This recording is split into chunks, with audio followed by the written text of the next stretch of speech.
जी गुलाम मोहम्मद साहब हैं? जी शुक्रिया। जी आगा रफीउल्लाह साहब on point of order. Thank you जनाब डिप्टी स्पीकर साहब। मौका दे रहे हैं, मौका दे रहे हैं। डिप्टी स्पीकर साहब, मैं आपका बेहद मशकूर हूँ। जिस तरह हमारे भाई साद वसीम साहब ने बात की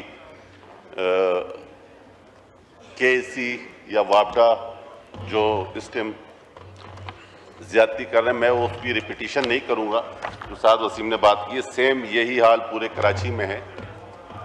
लेकिन मैं आपके तवासुत से वज़ीर आज़म पाकिस्तान मियाँ शहबाज शरीफ साहब की तवज्जो दिलाना चाहता हूँ कि मियाँ साहब खुदारा कुछ चीज़ों पर वजाहत दें और गौर करें।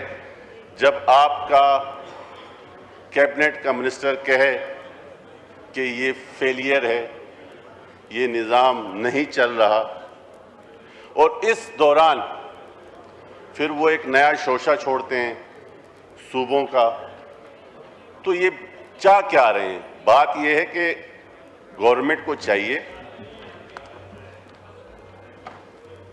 इनकी तकलीफ पता नहीं कौन दूर करेगा ये भी जमाने के साथ साथ सुधरते नहीं है। सुधर जाओ यार, ये कौन सा तरीका है? आप अपनी बारी पे बात करें ना, आपको कोई नौज है ना कोई तरीका आता है। इसी तरीके से आपने कराची को तबाह किया। आप कौन होते हैं इस तरह बात करने वाले? No मैंने आपसे बात ही नहीं की। आप कौन है? आपकी इतनी वैल्यू नहीं है, आपकी इतनी औकात नहीं है कि मैं आपसे बात करूं। Who is? आप छोड़ें, अपनी बात करें, चेयर को एड्रेस करें। आगा तो ये बीच में पंगा क्यों कर रहा है? इसको फिर पता नहीं है तमीज से। आप इस काबिल नहीं है कि आपसे तमीज से बात की जाए। बहस ना करें। शुक्रिया शुक्रिया शुक्रिया। मुबारक जेब साहब, नहीं आप ये तो नहीं कर सकते ना कि आप अपना उधर ही एक महफिल लगा लें। आप हाउस में गैर मुनासिब, ये गैर मुनासिब है। आप क्या मैसेज दे रहे हैं? पूरी कौम को क्या मैसेज दे रहे हैं आगा साहब? आपको मौका देता हूं, 2 मिनट आप ठंडे हो जाएं, मैं एक इसके बाद मौका दे रहा हूं। नहीं नहीं, इस तरह नहीं, इस तरह जी।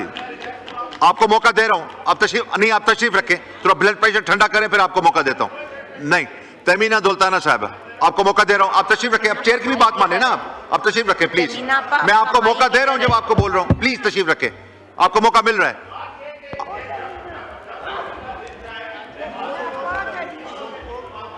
आपको मौका दे रहा हूं, 2 मिनट तशरीफ रखें, 2 मिनट तशरीफ रखें, आपको मौका दे रहा हूं।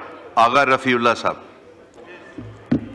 बहुत शुक्रिया जनाब डिप्टी स्पीकर साहब। डिप्टी स्पीकर साहब, जिस तरह मैं थोड़ी देर पहले भी अपनी बात कर रहा था कि वज़ीर आज़म पाकिस्तान को चाहिए कि जब उनके कैबिनेट के एक अहम मिनिस्टर एक गवर्नमेंट के अगेंस्ट चार्जशीट पेश करते हैं, फिर उस दौरान एक ऐसा शोशा छोड़ा जाता है जो कि हमेशा किसी चीज़ को छुपाने के लिए कोई ना कोई बात डाली जाती है। वो कहते हैं कि निशाना कहीं और है और इशारा कहीं और है।